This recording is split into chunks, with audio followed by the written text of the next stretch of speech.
कल यानी कि 15 अप्रैल की रात को रात के 10:30 बजे जब अतीक अहमद और अशरफ को लेकर यूपी की पुलिस हॉस्पिटल जा रही थी उनके मेडिकल चेकअप के लिए, तब 3 शूटर्स ने दोनों को गोली मार दी। काफ़ी करीब से इनको गोली मारी गई, जिसके बाद वहां पर खून ही खून बिखरा पड़ा था। इस दौरान अपराधी नारे लगाते रहे, जिसके बाद पुलिस ने उन्हें अपने कब्जे में ले लिया। हालांकि आप देख सकते हैं, इस वीडियो में भी देखेंगे आप कि पुलिस वाले उस दौरान काफ़ी अलग हट गए थे। उन्होंने अतीक अहमद और अशरफ को बचाने की कोशिश बिल्कुल नहीं की। पहली गोली अतीक को लगी, जिसके बाद अशरफ ने मुड़ के देखा, उसके बाद फ़ौरन ही उसको भी गोली मार दी गई। उसके बाद पुलिस ने तीनों कातिलों को अपने कंट्रोल में लिया। हमारे साथ नतांश हैं। नतांश, आप बताइए कि इस मामले पर आपका क्या रुख है?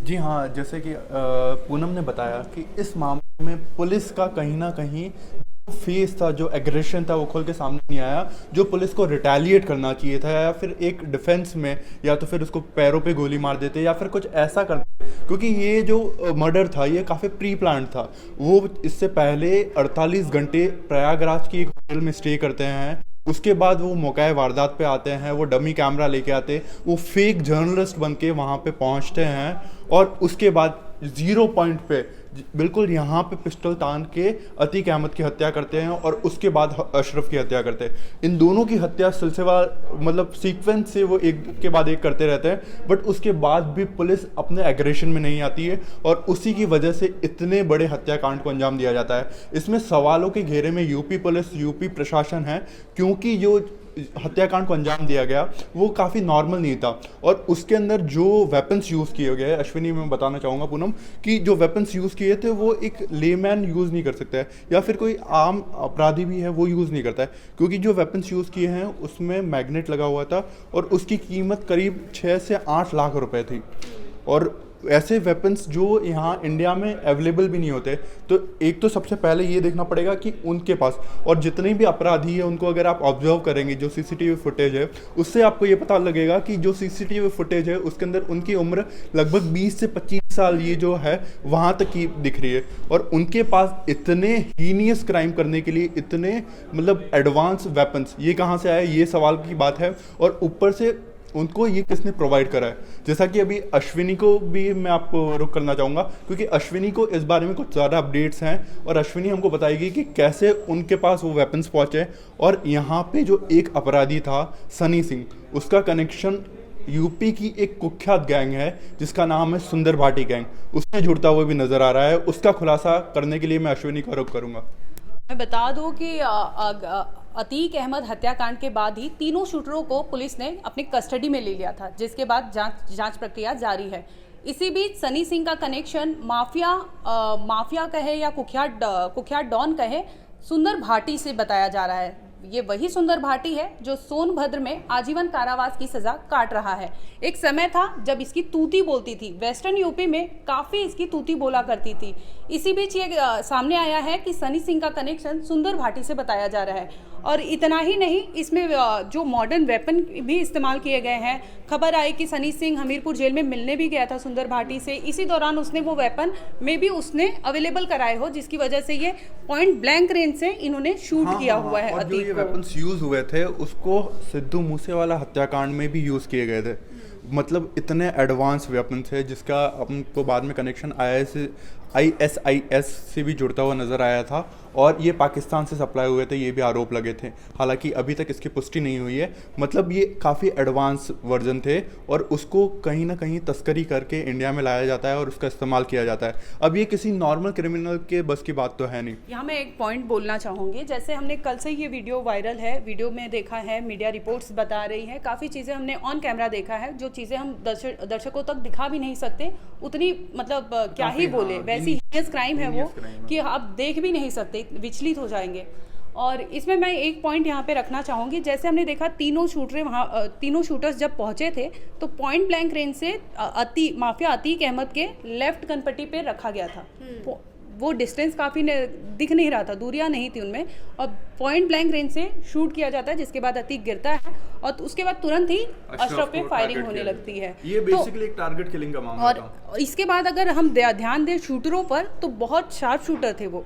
अगर दनादन अगर उन्होंने फायरिंग की है तो सटीक निशाना था उनका, कहीं भी यहाँ वहाँ बुलेट्स बहुत कम ऐसे कि बुलेट्स यहाँ वहाँ बिखरे हो। हाँ हाँ, ये एकदम टारगेट किलिंग की गई थी और ऐसा लग रहा था कि ये क्राइम ये पहली बार नहीं कर रहे, क्योंकि जिस हिसाब से उनको टारगेट किया गया, क्योंकि वहाँ पे बहुत सारे ऐसे कैमरा पर्सन थे, बहुत सारे जर्नलिस्ट थे, इवन यूपी पुलिस के भी बहुत सारे कांस्टेबल वगैरह थे, उनमें से किसी को भी गोली तक नहीं लगी। हालांकि थोड़ी बहुत इंजरी ज़रूर हुई है उनको, बट फिर भी उनका जो टारगेट था वो था अतीक और अशरफ, और उन दोनों की हत्या होती है।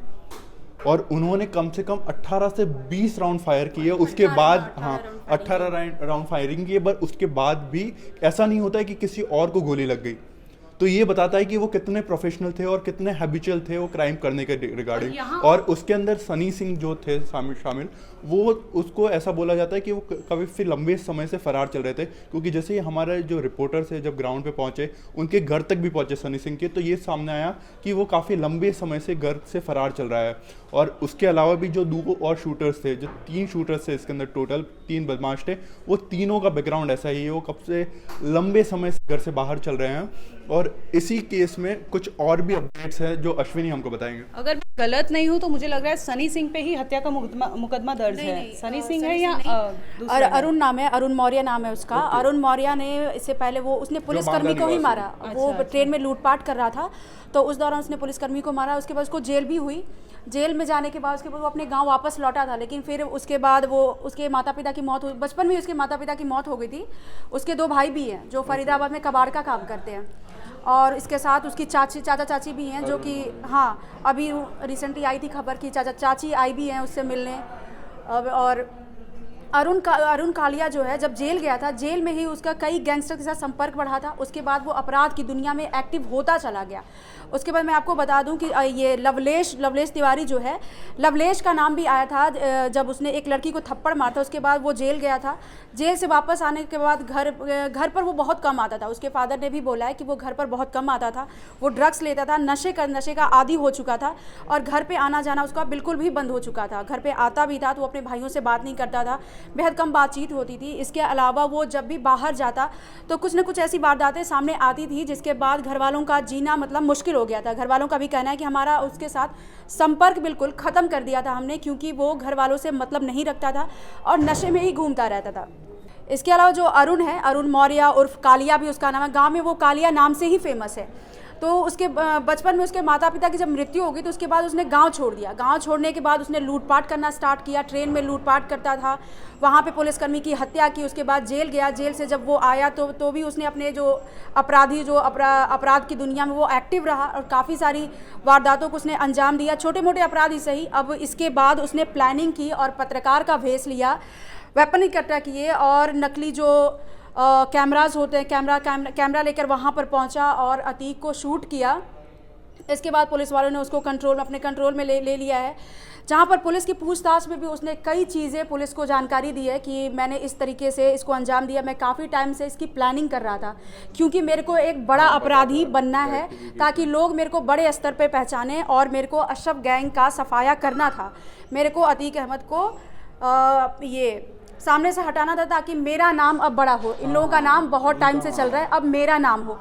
तो इससे ये भी सवाल उठता है कि अगर माफिया अतीक अहमद एक गैंगस्टर था, डॉन था, माफियागिरी करता था, लूटपाट, हत्या, इन सब चीज़ों को अंजाम देता था, तो फिर ये लोग जो हैं ये भी कहीं ना कहीं अब अपराध की दुनिया में उभर कर सामने आ रहे हैं। तो क्या इनका भी एनकाउंटर किया जाएगा, क्या फिर इनको भी उसी तरीके से सज़ा दी जाएगी? अब देखना यही होगा। इसमें मैं तुम्हें बता दूं कि अभी फिलहाल मैंने एक न्यूज़ की है जिसमें मुख्तार अंसारी के भाई सामने आए हैं। उन्होंने फ़ोन पे बताया, फ़ोन मैंने सुना, फोनो उनका, तो फ़ोन पे उन्होंने बताया कि फ़ोन पे उन्होंने बताया रिपोर्टर को कि ये, हालांकि उन्होंने मीडिया को बहुत भला बुरा कहा है उस रिकॉर्डिंग में, लेकिन जो हम नहीं दिखा सकते, लेकिन उन्होंने ये कहा कि क्या अतीक के शूटरों का भी एनकाउंटर हो जाएगा, जांच नहीं हो पाएगी। उन्होंने एक सवाल उठा दिया पुलिस पे ही, क्योंकि लॉ एंड ऑर्डर बहुत बड़ी समस्या है इस वक्त। बहुत बड़ी समस्या है कि अगर पुलिस सराउंडिंग है वहाँ पे और 2 कुख्यात गैंगस्टर को आप लेके जा रहे हो, बाकायदा मेडिकल के लिए लेके जा रहे हो, ऐसे में अगर 3 शूटर आते हैं, 3 बदमाश आते हैं और दनादन फायरिंग करके वहां से निकलने की कोशिश करते हैं। आपने देखा होगा कि जब उसने शूट किया है तो पुलिस वाले बाकायदा पीछे हटे हैं उसके बाद जब उन्होंने शूट कर ली आराम से सब कुछ कर लिया, उसके बाद पुलिस वाले आए हैं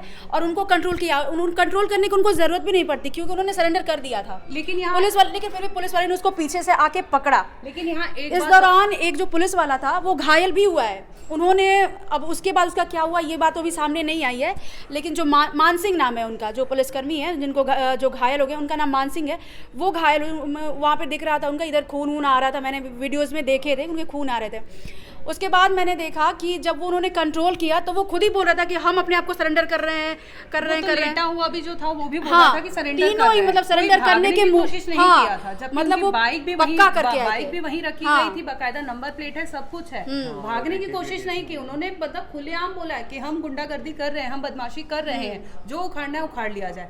सरेंडर करना बहुत बड़ी बात है। तो कहीं ना कहीं ये प्लान करके आए थे। हाँ, बकायदा प्लानिंग के तहत ही आए थे, शूट किए और भागने की कोशिश नहीं की। इतनी हिम्मत की सरेंडर कर रहे हैं। इस रिगार्डिंग जो भी अपडेट्स होते हैं क्राइम तक पे आप देखिए, बने रहिए। धन्यवाद।